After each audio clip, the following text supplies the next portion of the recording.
Welcome to the Resistance broadcast, everybody.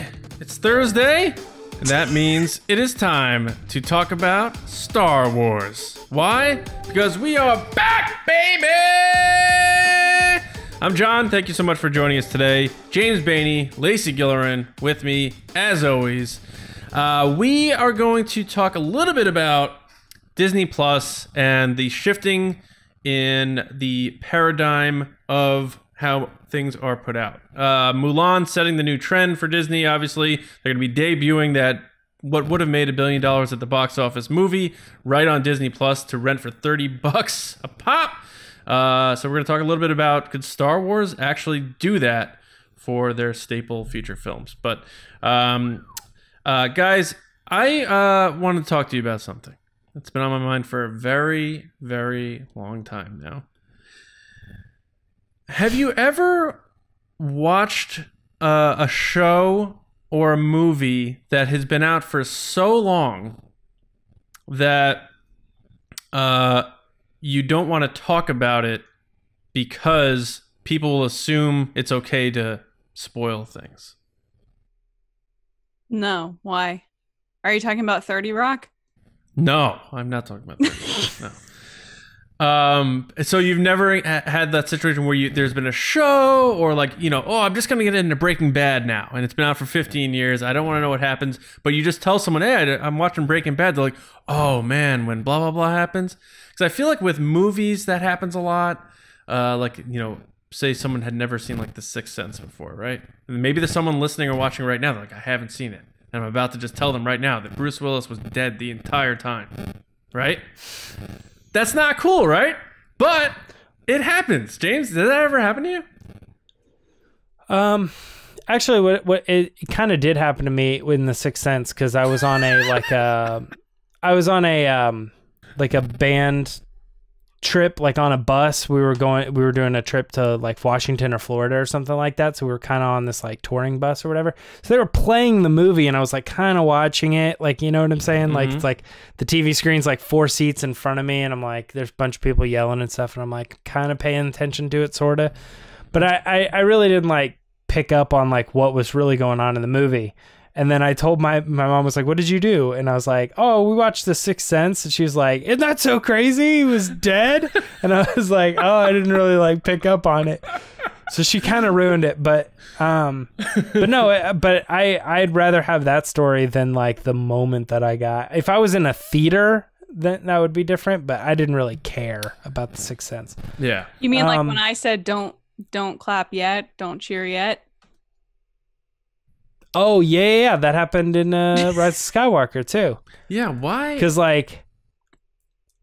so he gives her life back. She sits up, they kiss, and then, as soon as that's done, cheered, yeah. Some girls were woo, yeah, excited, and she goes out of the corner of her breath. She goes, oh, don't cheer yet, or something like that. And so I'm sitting there watching it for the first time going, so I guess he's gonna die or something's gonna happen where where it resolves poorly. But I mean, I didn't care because like I said, it's all kind of in the moment anyway. Yeah. So it was all, I thought it was one way and it was the other, it turned out seconds later. So yeah, it was one of those things that I was thinking it and I said it and didn't realize I said it until after I'd said it. And I was oh. Yeah, because I heard you, but did anybody else around you hear you too?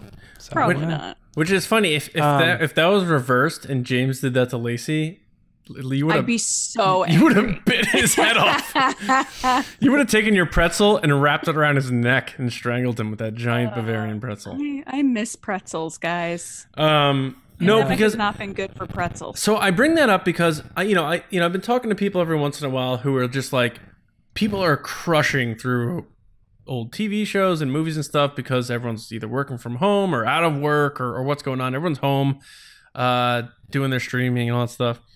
And there's been some shows I had missed for years, and I'm just let me dive into this show. Let me get into this thing here. One of them, Lucifer. I don't watch that. I know you've been really. I'm pretty sure at this point you're part of the cast of season 6 or whatever because they're promoting Lucifer very much.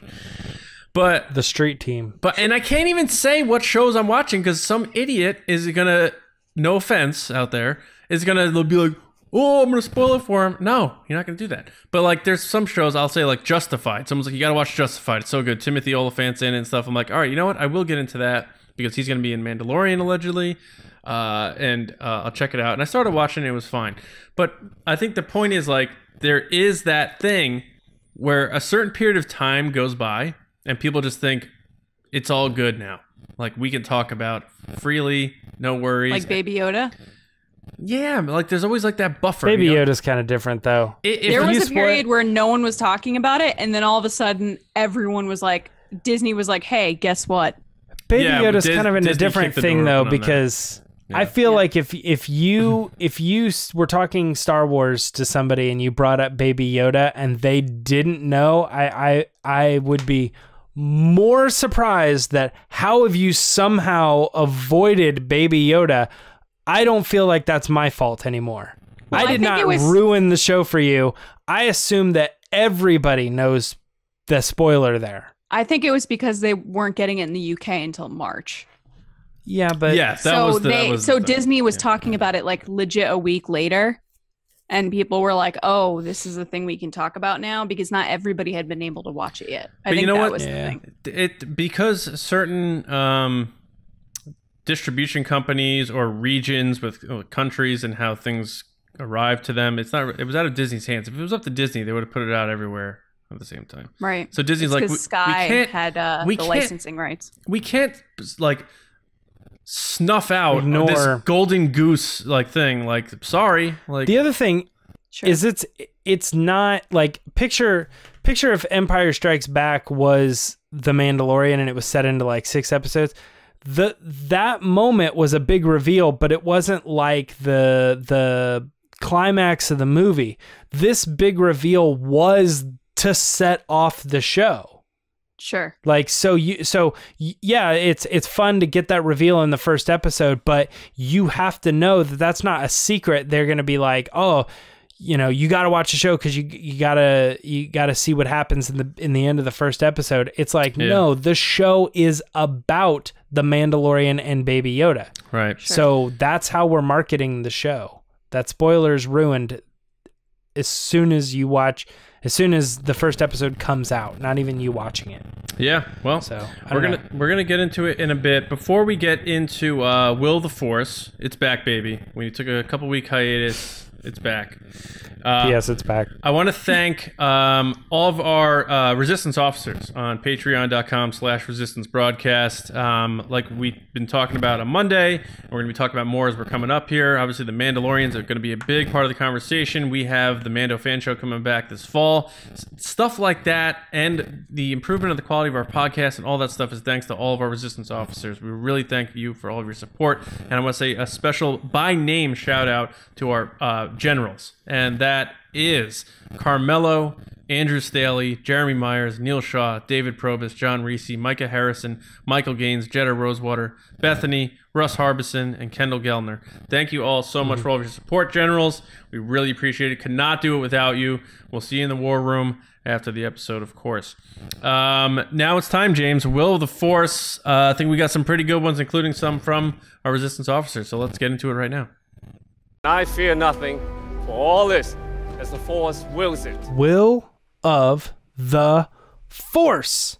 How many questions we got this week? 1, 2, 3, 4, 5. And 3 of them this week are coming from Resistance officers. I'm pretty excited. First of which is coming from Major Michael Courtois. And Michael wanted to know, will we get backstories for Chirrut, who Donnie Yen, and Baze, Jiang Wen? I don't know that I've ever said his name out loud. Is it Jiang Wen? Jiang Wen? Going with that.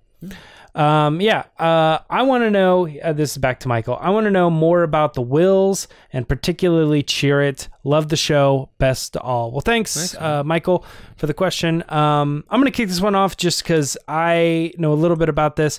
If you don't know, Michael, there is a book called Guardians of the Whills, and it is the backstory to Chirrut and Baze.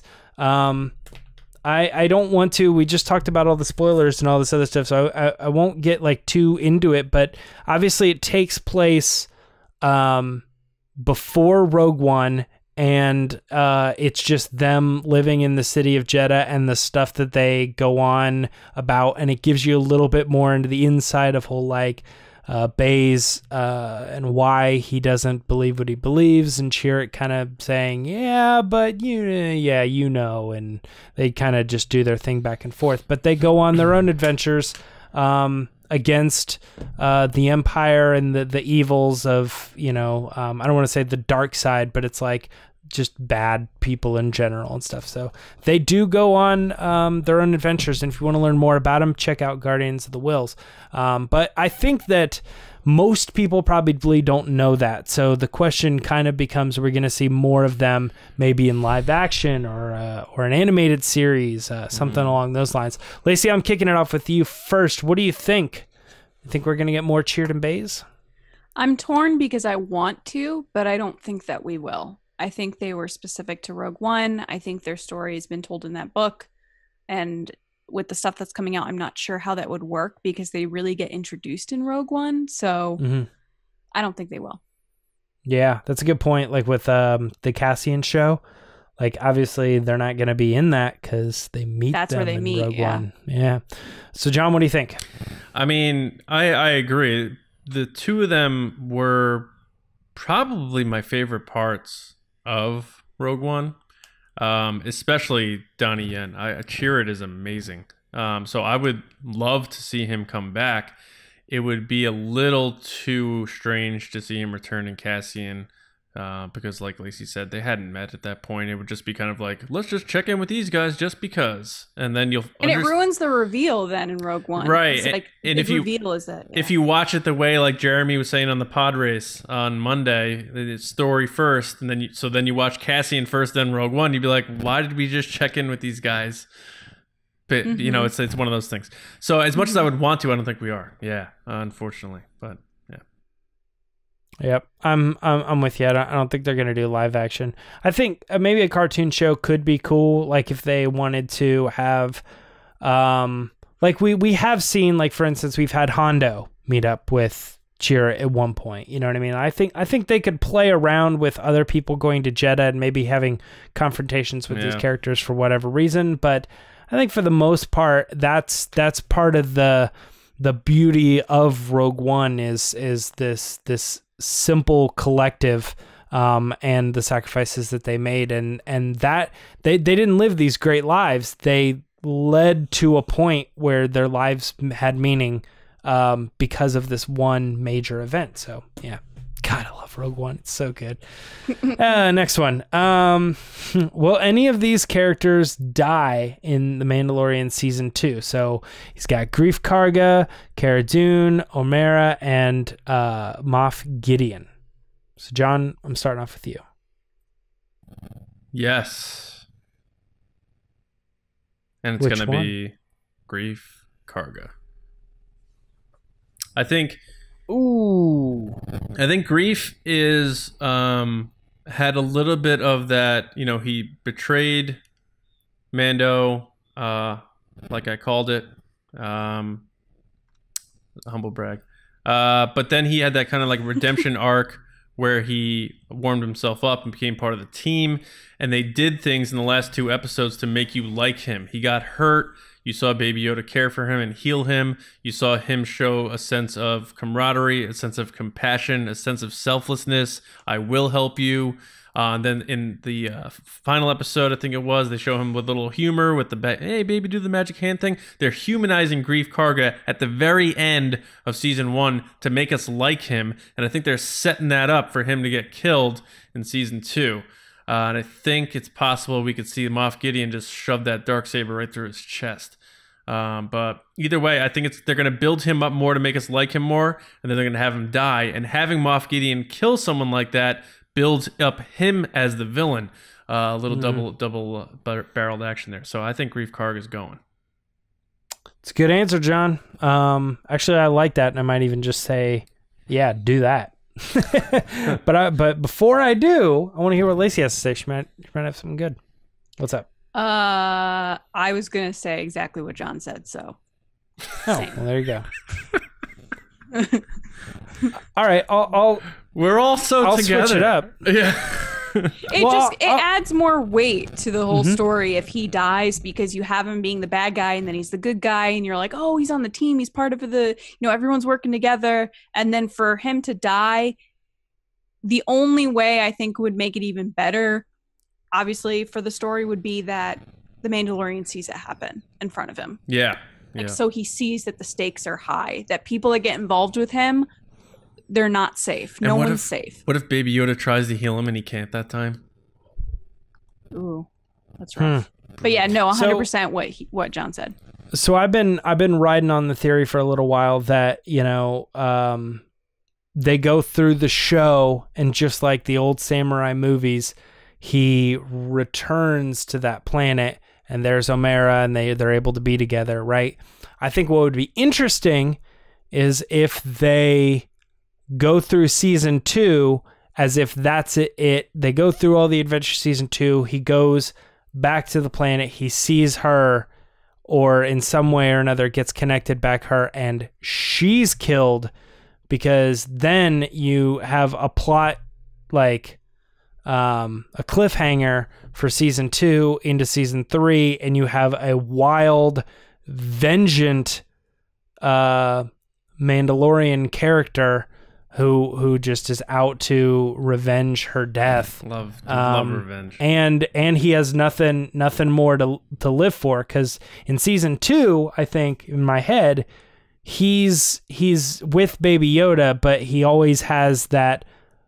He's always home. He can always go back to there and settle down and just not do this anymore. And if he doesn't have that, if he loses that, then we have something to kind of like really side with him and be like, oh, dude, I don't even know what to do. That's kind of why I dangled that out there. Because she's kind of a fringe character right now, but I wanted to throw that in there because of that potential. Lacey, what were you going to say? Lacey? Yeah. I was just going to say that I think it's one of those things that, yes, that makes sense. But at the same time, he hasn't known her that long. So I wouldn't even stress that it's like a romantic thing. But I think the idea that it's the fantasy of living a normal life and having a long life with someone else. Yeah. That's what could drive him. Not necessarily the romantic of, oh, we're a couple. I think it's the idea of, hey, this could be a fantasy of mine of, I could turn away from all of this, like Cara Dune said, and I could just live this wonderful life. And I think that's what would ultimately drive him. Yeah, I'm in agreement. So I'm trying to word it. I'm trying to say, like, there's always home. Like, I can get out of the game and I can just go and live with my parents. Like, because that's always going to be there. But you kill my parents, and I don't have anywhere to go. I don't have anything to live for anymore. You know what I mean? Well, it's the fantasy of what could be that always drives people, right? It's like... Yeah. But this is taking away someone's safety. It's removing their blanket and ripping it up or something. And he would think it was his fault. Yeah, for sure. Because he wasn't there to protect her or something. Yeah. He goes back and the city's just like done, like burnt, or whatever. We can all agree, though, they're not killing Moff Gideon. No. They better not. That would be interesting. Hopefully not. Yeah. All right, next question. Patreon submission. This one's coming from General Bethany Beerfett. And Bethany wants to know, will we get more Maz Kanata content at her castle on Takodana? John, I'm going right back to you on this one first. What's up? What do you think? Maybe. But if we do, it'll be in the Solo 2 series. Stealing my answer. Oh. I think Lacey was supposed to go first on this one. Oh, Lacey was supposed to go first? All right, Lacey, go first. No, you've already said my answer. Well, you guys agree then. Too. Okay. Yeah. Okay. I said that weeks ago. It's on the record. Wait, are you being called it person right now? For Maz Kanata's castle, I am. Absolutely. 110%. I love that set. Yeah. Lacey has a good point, though, too, because of... it's Battlefront, right? That Han Solo is at Maz's castle, right? I think it's Battlefront. Maybe. Battlefront 2. I mean, you can play Han Solo on any of the maps, but... No. It's part of the story. He goes back there and he's like drinking. and all this other stuff. I can't remember the details of it off the top of my head. I don't really know what the story is. I think it's Battlefront. But I actually think that because they've established that particular castle, having been there for so long, I think they absolutely have more than just Solo to open the window with.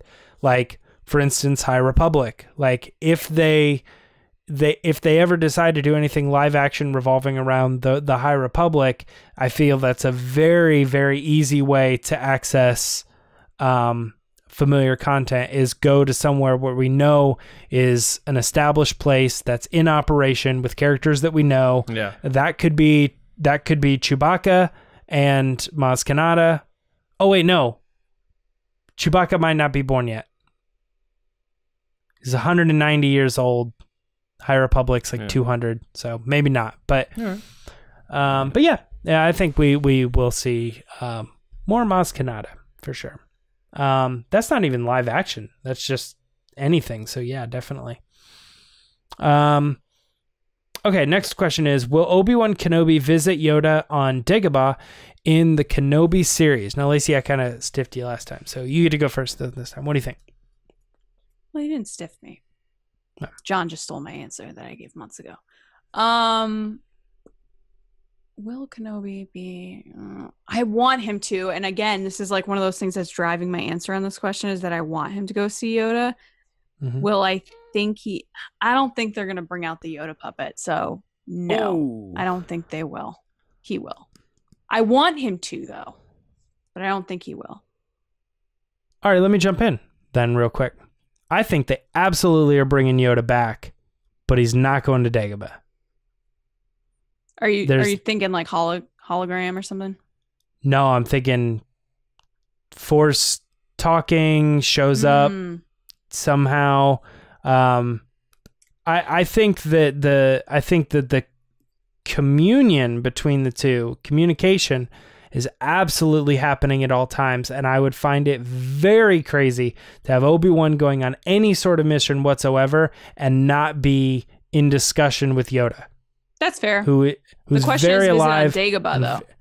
Exactly, which is why I absolutely think they are bringing the puppet back out. They are putting him in the show, but we're not going to Dagobah because he doesn't need to. He would never need to fly there and possibly blow his cover and all this other stuff. They have to remake that whole set. Oh, I'd be down. I'd love to see it. John, what do you think?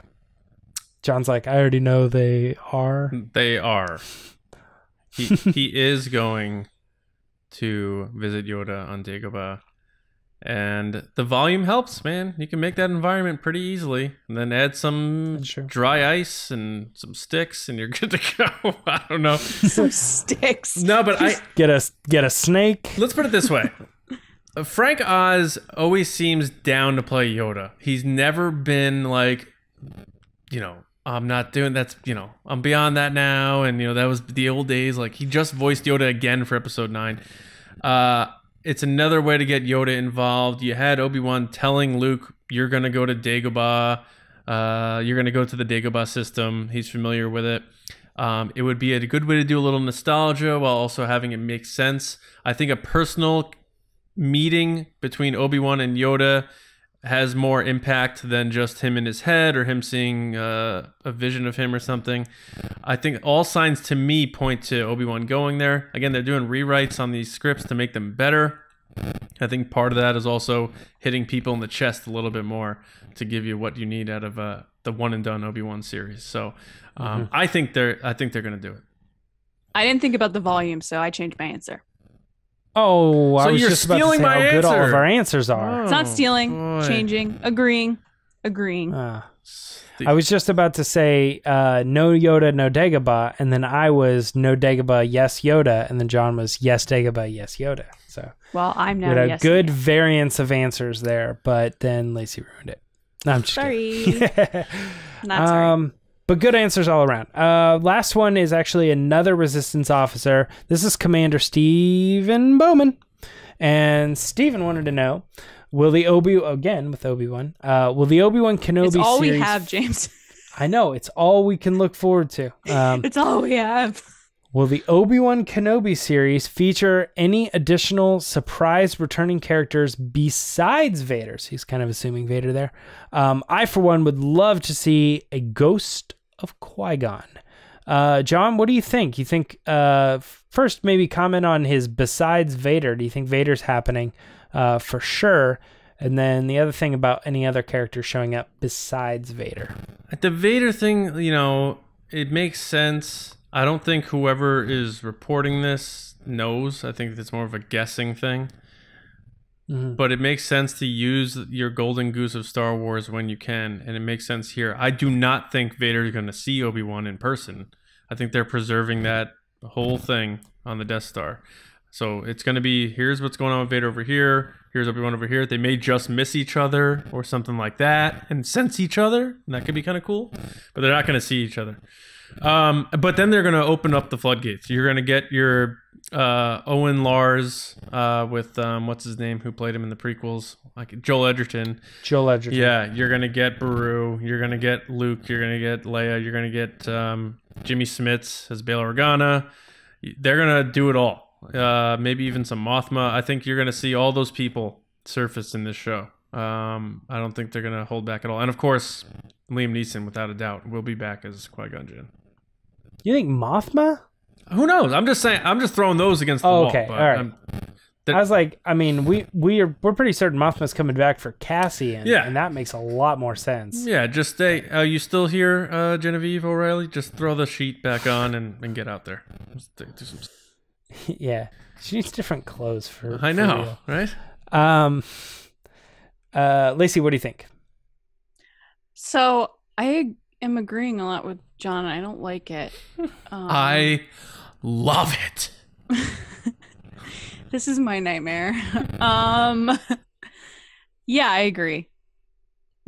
Sure, Vader will be there, I think, but definitely Qui-Gon. Vader and Obi-Wan are never going to see each other, though, because then that ruins A New Hope. See, it doesn't ruin it, though. Oh, it does. I still am okay with that thing. I'm still okay with they've you know, a presence I've not felt since blank, and then you can go, we for years have written it to be this, but you could easily just make it that.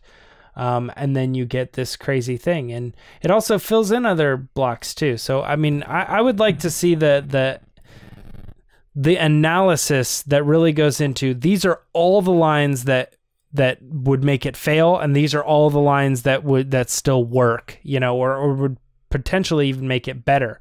Like, he's more machine now than man. Really? How do you know that? You haven't seen Darth Vader since you left him on the hill. You know, so there's other things in there that they could fill in, but so I'm not opposed to Vader showing up for the series. Obviously, I love the Ghost of Qui-Gon. I think that's a little bit out there that would be kind of a cool surprise. Whereas I think someone like the Joel Edgerton thing is a little more obvious, or like a Luke is a little more obvious. But then you start to get into the Jimmy Schmitz. I don't think he needs to be there, but if they did it, it could be a cool surprise, you know? But I don't know. I'm with you on the Qui-Gon thing, so I'm gonna stick with that, Stephen. That Qui-Gon also would be the one that I'd like to see return. We hope you're feeling better, Stephen. We know you've been public and saying that you're dealing with COVID, so we hope you're feeling better and doing well, and thanks for making us a part of hopefully getting you through some tough times. Yeah. Well, that is it for Will the Force. John, take us into the discussion.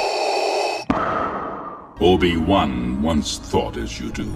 All right, so Lacey pitched this idea, which is very interesting because of what has just been happening with Mulan. This has never happened, by the way, that I've pitched an idea and John has accepted. That's not true. But so everything is changing. You know, Disney is experimenting with premiering major feature live action films on Disney Plus. As I just said, Mulan's going to debut in September, which you can rent for $30 as a rental, not purchase. Some people are confused on that. Some people think you're going to be able to buy it that day. Nope, you're going to have it for 48 hours and then it's gone. No, it stays in your library. Nope, that's not true, John. As you have Disney Plus, it stays in your library, but you don't get to keep it.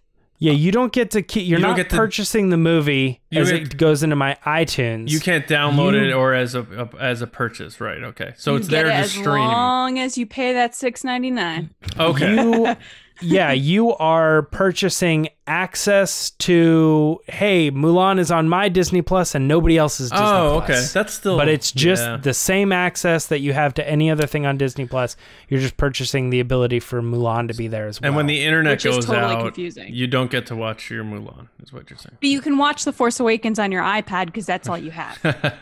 All right. So with that in mind, though, could future Star Wars films debut in similar fashion? Would it be exclusive to Disney Plus in conjunction with in theaters, or will Star Wars films always debut on the big screen? So, my thoughts on this to kick it off is I think your big tentpole Star Wars feature films, your next, episodic 1, episode 10, Rey, or your Taika movie or whatever, I think your major Star Wars feature films need to still debut in theaters. I think we're thinking in this bubble mindset of pandemic.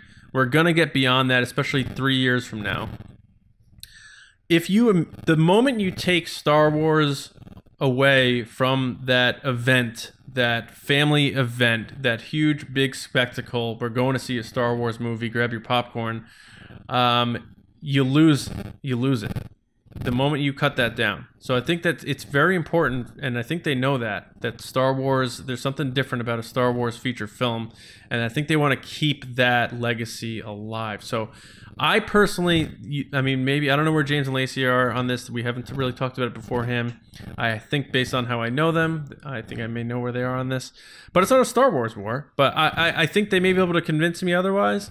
But I just think there's something about Star Wars opening in theaters that they don't want to tarnish. And the moment you debut your episode 10 or something of Star Wars on Disney Plus, you lose the magic of what it is to go see Star Wars in the theater on like an opening night. So I don't know, whoever wants to hop in. But that's where I'm at to start this thing off anyway.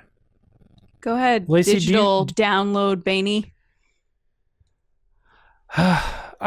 Well, I don't know. I agree, John, that you think we're kind of in the pandemic mindset, and that things eventually will get back to normal. But I feel like normal was already kind of slipping in this direction anyway, and the pandemic is just like throwing a huge wrench into that process. You are already looking at people saying, "Do I need to go to the movies in the first place? It's really expensive." And so all the theater companies were trying to come up with like Movie Pass and AMC stubs and sort of ways to like try to motivate people to get them back into the theater in the first place. You say Star Wars is an event, but it's not like a lot of movies are events. Like obviously the Avengers stuff is events, or like the Tenet movie coming out, and even Mulan, what we're talking about. These are event movies. And if all movies are doing this, then Star Wars will still exist as an event within the medium that every other thing is taking place. It might not be a theatrical event, but it'll be an event in the sense of like everybody was watching the season finale of Seinfeld. That's a national event that everybody is tuning in to do this thing all at once, but it's just kind of like not happening in the smaller groups, like 100 people in a theater. It'll just be 3 or 4 in a house, but it'll still be happening at the same time nationally across all forms of social media, I think.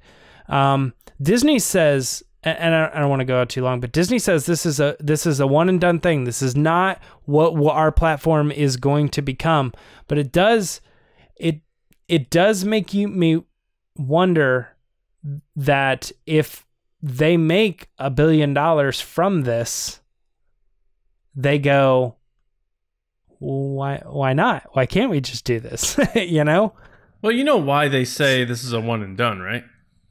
Because they don't want a precedent to be set. If it doesn't go well, And they say, like, this is our new way of doing things. Mulan comes out. No, yeah, sure. Tanks. They're like, oh.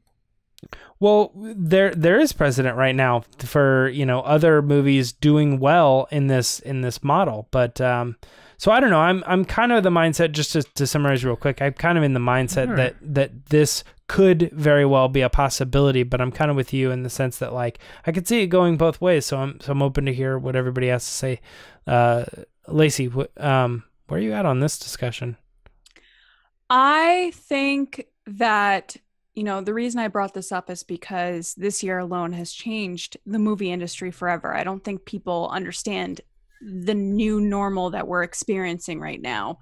And I understand that people are like, oh, well, things will get better. Things are going to go a different way. We're going to be back to normal in a year or two.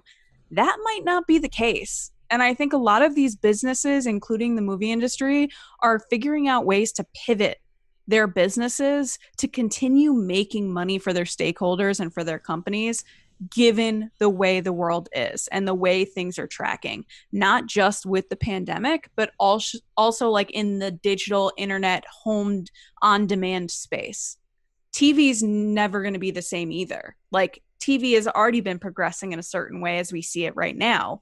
Like, how it's super rare, with the exception of like sporting events and like the Oscars, that people are all watching the same show at the same time on a certain channel, especially and Peter Pan Live. Yeah.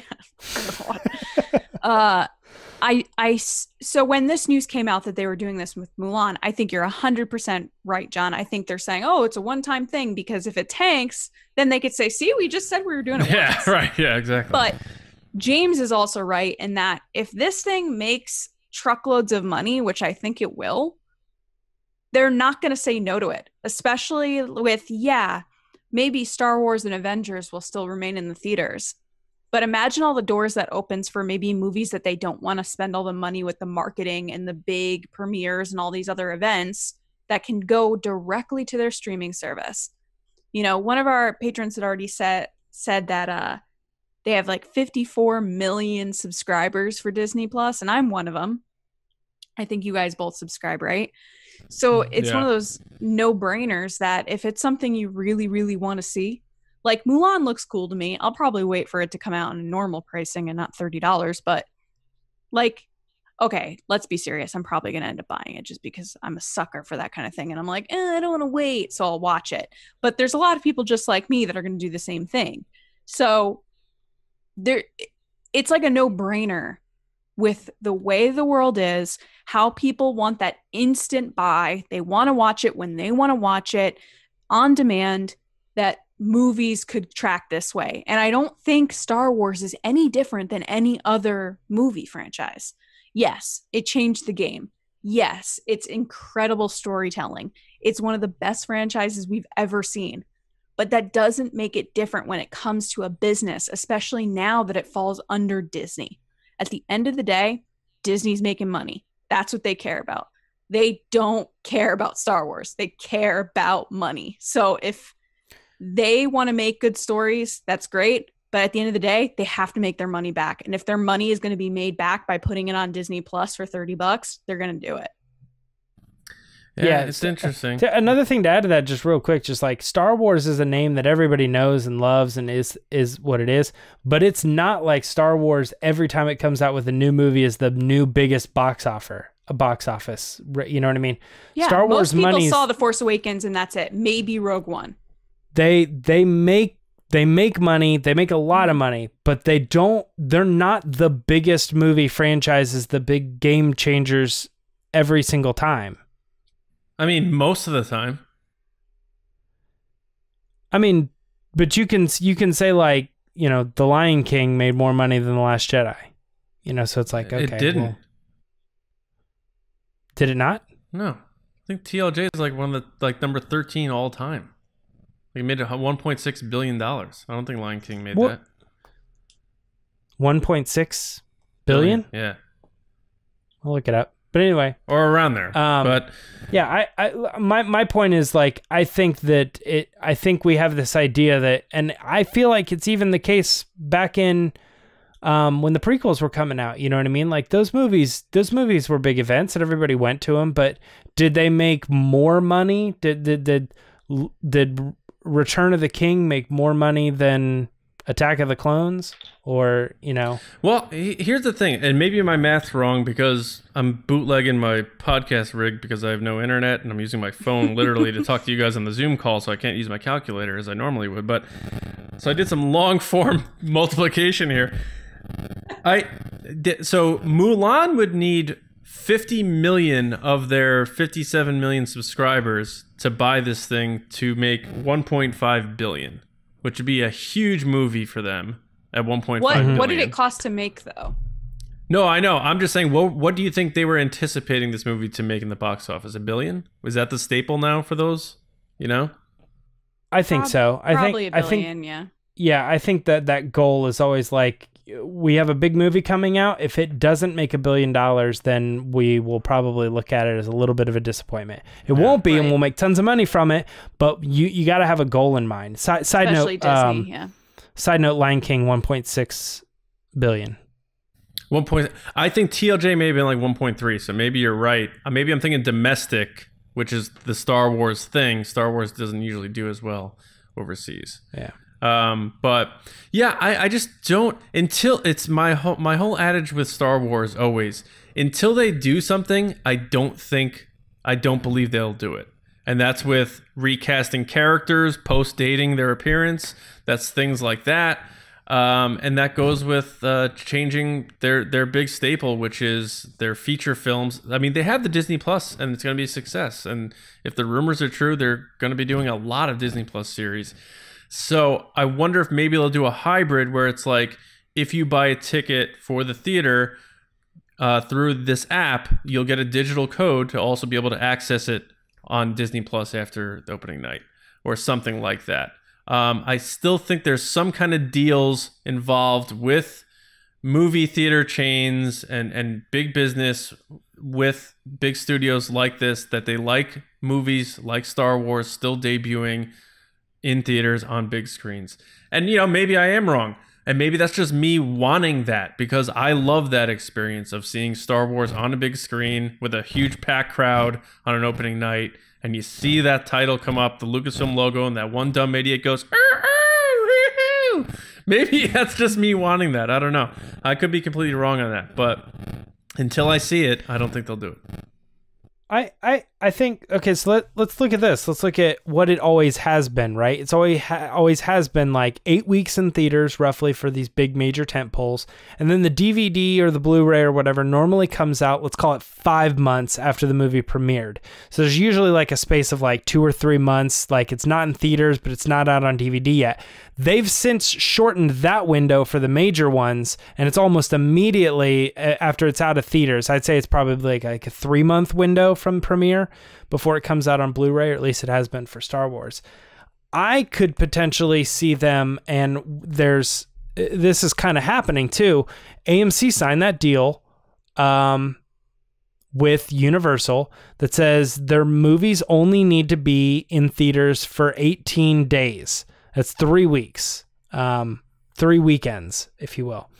And they are allowed to keep the movies in theaters longer if they want. Like if Universal wants to keep Fast and Furious, whatever, in theaters longer than that day, but they have the right to say, we're releasing this movie, and then 18 days later, Universal can sell it to the streaming services to get it out there in another fashion or whatsoever.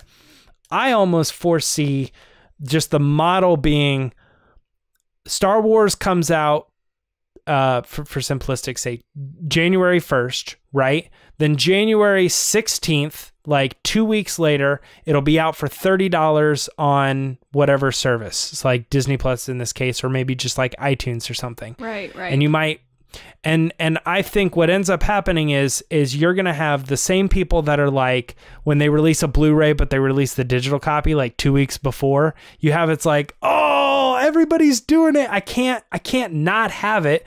So they go see it in theaters. They go see it a couple times in theaters, and you get that big push. You get that existing thing.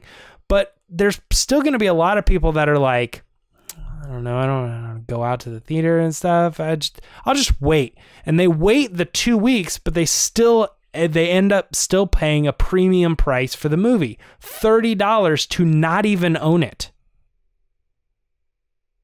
They get it on Disney Plus. Going to the movie theater itself is like $15. I know.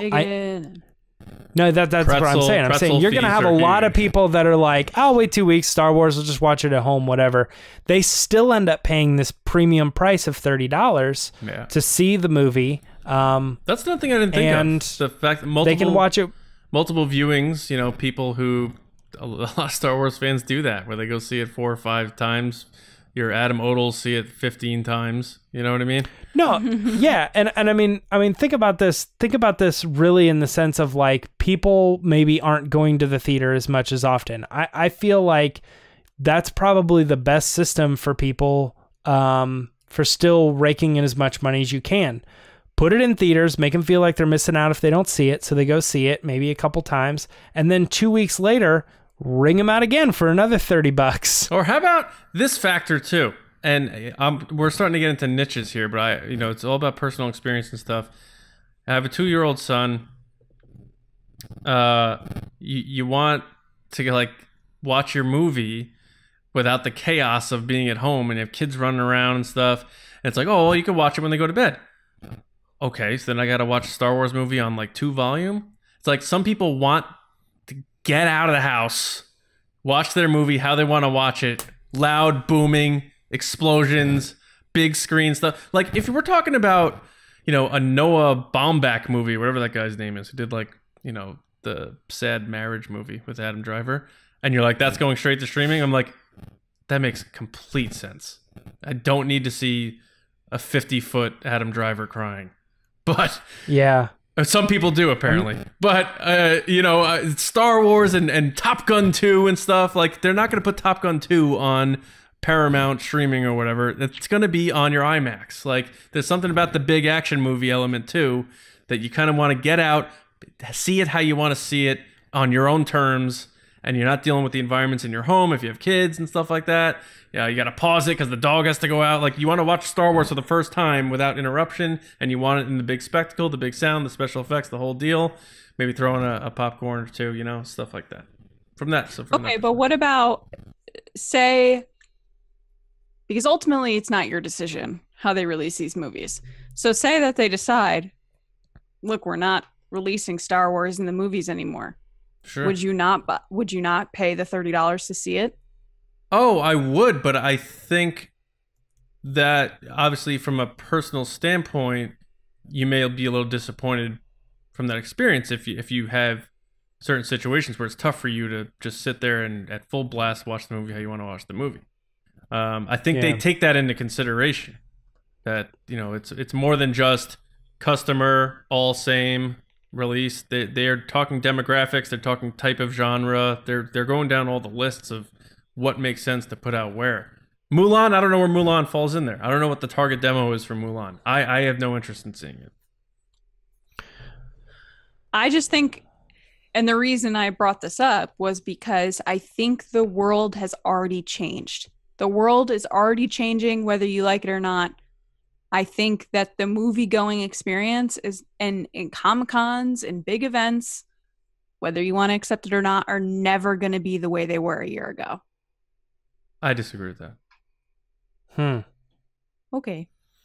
I mean, I'm on both sides of the fence. I don't know. I could see things returning to normal, but I could also see things returning to normal with this really weird new sense of safety and distance and all sorts of, we're going to be doing things the way we were doing them during the pandemic, because we actually saw it was a lot easier. It's almost more like options. Yeah, it's almost like, like at my work, we had a call center, and they always came into work and they worked in the call center and they did their thing. And now the pandemic obviously sent everybody home and they were all work from home. And somewhere in the process, they just all were like, why were we going into work? Like I know that it was working for everybody and we had a system going and that's just the way that it was. But now that we're all home and like our job isn't really affected by it at all, like does this, and they decided to keep everybody as a stay-at-home position permanently. So even if the pandemic completely ended, all of those people are now still stay-at-home workers. Their job just changed because of this. I understand. I understand that, but I don't like the comparison of work to pleasure or luxury. Like going to a theater is something that is a luxury for people. It's a date night. But John, didn't you like going to Blockbuster? No, Didn't you like going to I worked at a private Blockbuster? video store. Those chains can kiss it, man. Private enterprise. Well, I think most people look nostalgically back at Blockbuster and being able to go there, and there was an experience of like walking down the aisles and seeing all the movies and being able to choose and actually make like real life decisions with people with physical objects and things like that, like, you know, sitting on the wall and you could pick it up and read the back of the box. I understand. There was something magical about that. Trust me. And then just for whatever reason, the world changes, and then people go, man, I you know, in a way, I wish we still had that, but I got to be honest, even if we did still have that, I probably wouldn't go and do it. But James, that's lateral. So right now, theaters are in that position. That's lateral. Where that's you're still watching that movie the same exact way, except you're not going to a place and bringing it home. You're hitting a button and watching it. It's still on your television. It's a lateral move just based on technology. A theater experience cannot be replicated at home unless you're The Rock or something and you have a theater in your house. I still think we were seeing a decline of people going to the movies, regardless I of agree. pandemic or not. I agree with that. But all I'm saying is next July, when Top Gun 2 comes out and that movie makes $1.8 billion, I'm going to say, see? Action movies still sell in big theater. So I don't know if you guys remember this or not, but there was a lot of talk a while back about movie theaters considering the possibility of charging $6 to see Manchester by the Sea, but charging $18 to see Avengers, because they think that, yeah, because right now all movies, no matter what you see, are going to be the same price. And I think there's an argument to be made by certain individuals that are saying, if somebody walks into the theater and they have Spider-Man Homecoming and then a movie they've never seen, they're probably going to go with Spider-Man Homecoming because it's the bang for your buck. But the thing about it is, like, then I suffer because my movie doesn't make any money in the theaters. But if you want to say it's like $4 and they're like, it's $4, whatever, I don't want to spend a bunch of money to see a movie I've already seen, then they maybe get invested in new movies and stuff. And then there were other people on the opposition to that saying like, no, because then you're trying to say that this movie's better than the other movie, and it makes it all mixed, and it becomes a problem because it's art, and art should be equally distributed. And there was all sorts of arguments about this. And I think all of this starts to come from the fact that, like, man, if people were going to movies in the theater, we wouldn't be having this discussion. I mean, I agree with both you guys, and like, I agree with what you're saying there, James, and Lacey, what you're saying about the decline. But I think, like, if you look at genre, I think you're right that non-essential big screen movies probably are dipping a lot because people are just like, I don't need to go pay that much to go see this, you know, romantic comedy or even a regular comedy or something. But I think your Marvel, your big flicks, your big action stuff, like your Star Wars and stuff, there's still a home there. And that maybe that's the change. Maybe that big stuff still gets the showcase there. Because until I see a Marvel movie not make $1 billion, I'm going to think the system still works in a post-virus world. But who knows? I'm just dreaming. Maybe I'm just dreaming. Maybe I just like it. Maybe I like that theater experience. But I'm actually surprised that you haven't used the argument of sporting events. I could watch sporting events on TV, but yet people don't opt for that option. Yeah. They go to the live event because there's an experience behind it. Yeah.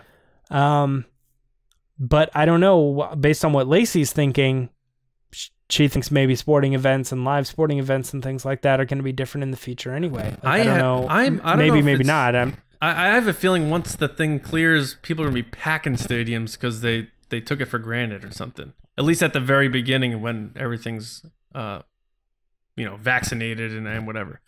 I hope. I'm just being an optimist because I need to be, because this year has been just so bad for me that I'm looking at the brick wall in Toontown comes through at the end of Roger Rabbit. But I don't know. I think you're both making perfectly logical points.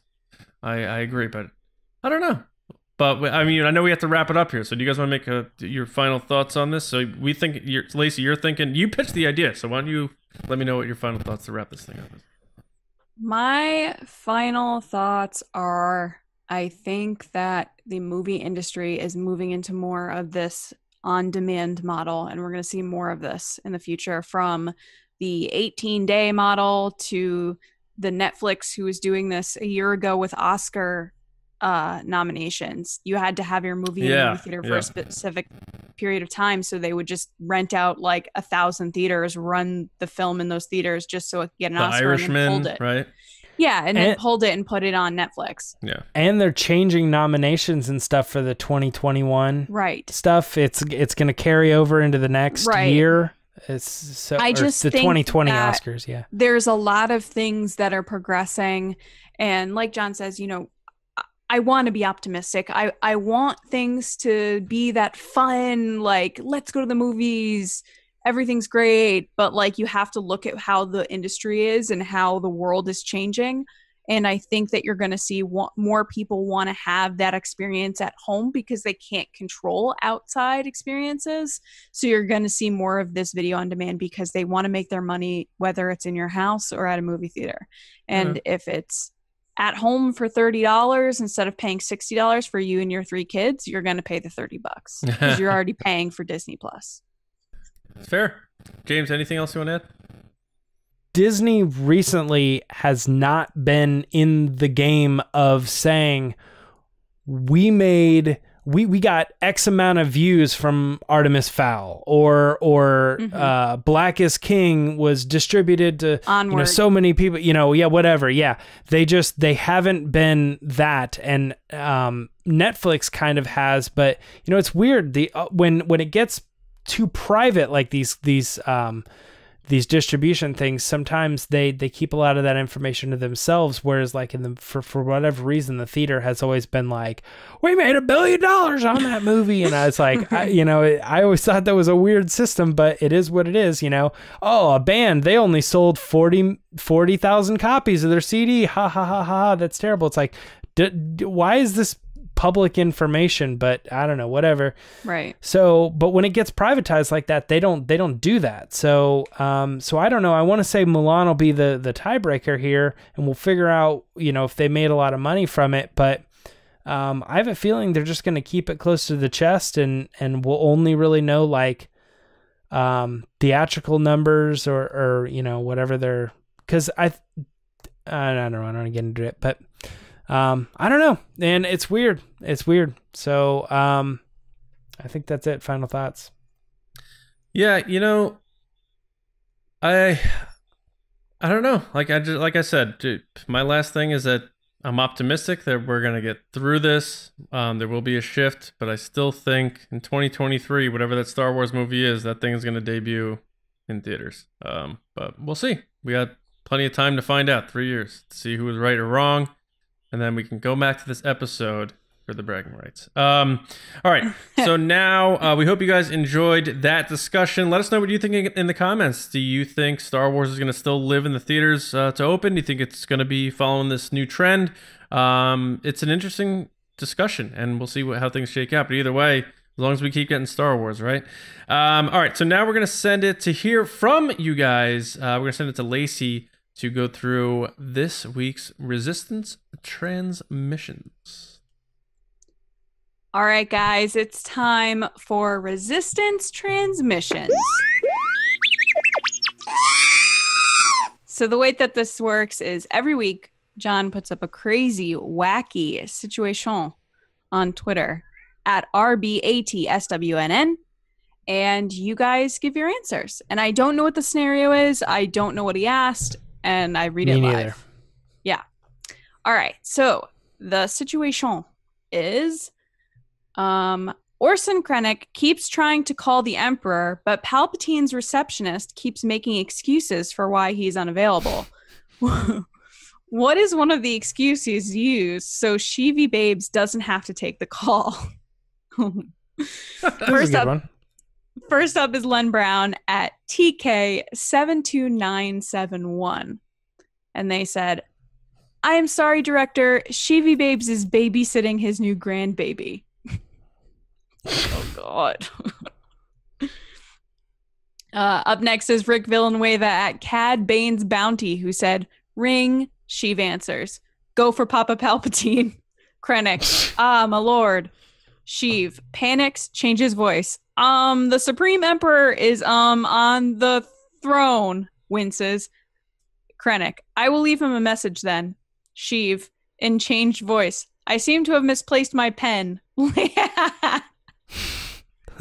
Lacey, your pen, sir. Love it. It's a good one. Oh, jeez. I will be in a Star Wars movie and I will hand someone a pen at some point. Imagine that. That's my greatest thing is like someone gets wind of that's my joke. And then, you know, Stephen Ford puts me in his thing as the pen person. All right. Next up is Russ at RH7R95. JR. And yeah. HR. JR. Russ Harbison Jr., born in 1995. Okay. All right. My screen's across the room, trying to read each letter. Sorry. It just always happens to be Russ. Russ, I am so sorry. I like you, Russ. I love Russ. All right. Mm-hmm. Russ said, I'm sorry, but the Emperor can't take your call right now. He's currently on the phone with the electric company's collections department. Apparently, unlimited power is a lot more expensive than he thought. Wow. All right. Next up is Nathan Shank at Nathan B. Shank. What up, Nathan? He said, I'm sorry, the Emperor can't come to the phone right now. He is getting his latest Botox shots. Hopefully they'll work this time. Emperor Next goes up is Hollywood. Yeah. Next up is Andrew Espinal at I Drew on you. And the Drew is in caps. Andrew said, he has unlimited power, but not ... unlimited minutes. Unlimited talk and text on weekends. Yeah. Next up is Brian Pothier at B Pothier, and Brian said, Payless has a 2-for-1 sale on black loafers. The Emperor is nuts for quality footwear at affordable prices. Apologies, director. Oh my god, it's so true, especially for that fan film where he had little loafers on. Anytime Brian Pothier drops in on a Resistance transmission, I almost always have to get him in here. Next up is Robert Termel Jr. at Termel_Jr. or JR. Okay, Robert said, the Emperor is currently rubbing his socked feet across the carpet, recharging his force lightning. Would you like me to have him call you back? Oh, jeez. And last but not least is Vanessa Fontaine at NessaFace04. And Vanessa said, Director Krennic, my apologies, but the Emperor is busy trying to buy a Baby Yoda doll for a secret granddaughter. Those things are hard to come by. The hosts of the Resistance broadcasts keep scooping them up. Try again later. Bye-bye. Vanessa, well done. I might or might not, and by might not, I'm lying, have someone at Galaxy's Edge currently trying to get me the knit Baby Yoda. They're trying to get it for me, so people will know soon enough if I got one or not. Is that an MTV show? Obsessed. Might as well be. So. Or it's like True Life. I'm obsessed with Baby Yoda. Oh, maybe that's what I'm thinking of. Yeah. Anyway, if you want to be on the show, make sure to follow us on Twitter at RBATSWNN. Yeah, you could be on the show. That's it. Back to you, John. All right. Thank you to everyone for listening or watching and being a part of the Resistance. We really appreciate it. As you saw from Monday through today, we like to feature our community on the show. And you guys always bring the laughs or help us find some cool topics to talk about, so we really appreciate that. But now it's your turn to do us a favor. Make sure you do subscribe to the show. You can do so on YouTube, Spotify, SoundCloud, iTunes, which is Apple Podcasts, of course, Podbean, wherever you prefer to get the podcast. Subscribe there, because we have 2 episodes every week, and the Mando Fan Show is coming back this fall, likely on Fridays again. So just subscribe and make sure you're in tune with that. StarWarsNewsNet.com, every day for your latest Star Wars news, reviews, editorials, information, and more. As we talked about at the top, if you want more of what we do, Patreon.com/Resistance Broadcast. Tier start at just $2 a month, guys, and it helps support what we do, in addition to giving you more content, more access. We have a Discord server, mailings, stickers, a bunch of great stuff. And you know the deal with Teespring for all of our shirts. You can get one of our sweatshirts. It's going to be getting cool in the next month or two. Get some TRB gear there. You guys can find me on Twitter at Johnny Hoey, and writing and editing over at StarWarsNewsNet.com. James? Twitter and Instagram at MyraTrunks, as always. And I can't back up John enough on the Teespring, you know, the hoodies and stuff, man. That premium hoodie is just so comfortable. So comfortable. Yeah. I love I know it's the red, the Make Solo 2 Happen one or whatever, but it's the only one I have right now from Teespring, and it's like my favorite thing to wear. So yeah, without a doubt. Lacey. Without a doubt, undoubtedly. People can find me on Twitter and Instagram at Lacey Gillerin, and also make sure to follow us on Instagram at The Resistance Broadcast. And also, you can get updates from that lovely site that John mentioned, Star Wars Newsnet, at Star Wars Newsnet. Yeah, I got to start adding that into the rotation now for the outros. The Instagram, we are all over that. Lacey is drinking a little more coffee, I guess, than she used to. Is it the instant coffee that you got during the blackout? Yes. All right. Good banter. Okay. We're at Was I supposed to banter there? I don't know. My phone's dying, so I'm muting and unmuting, and we're getting the truck down the road here without any gas in the engine. I was like, I don't know where you're going. Yeah. Yes, okay. But yeah, again, thank you to everybody for listening and watching. I don't know what the secret word is then for the day. A handbasket. What? Handbasket? I'm just looking around the room, man. That's what you do? You look around your room? Socked feet. There's a handbasket right in front of me. Socked feet. Oh, yeah. Oh, I like socked feet. Yeah. Socked feet. All right, so socked feet is the key word to let us know that you were in it till the end with us, and we appreciate that. But now go enjoy your weekends. Stay safe. Stay healthy. We'll see you Monday. Oh, I did it. We'll see you Monday morning with another episode right here on the Resistance Broadcast. We'll see you around, kids.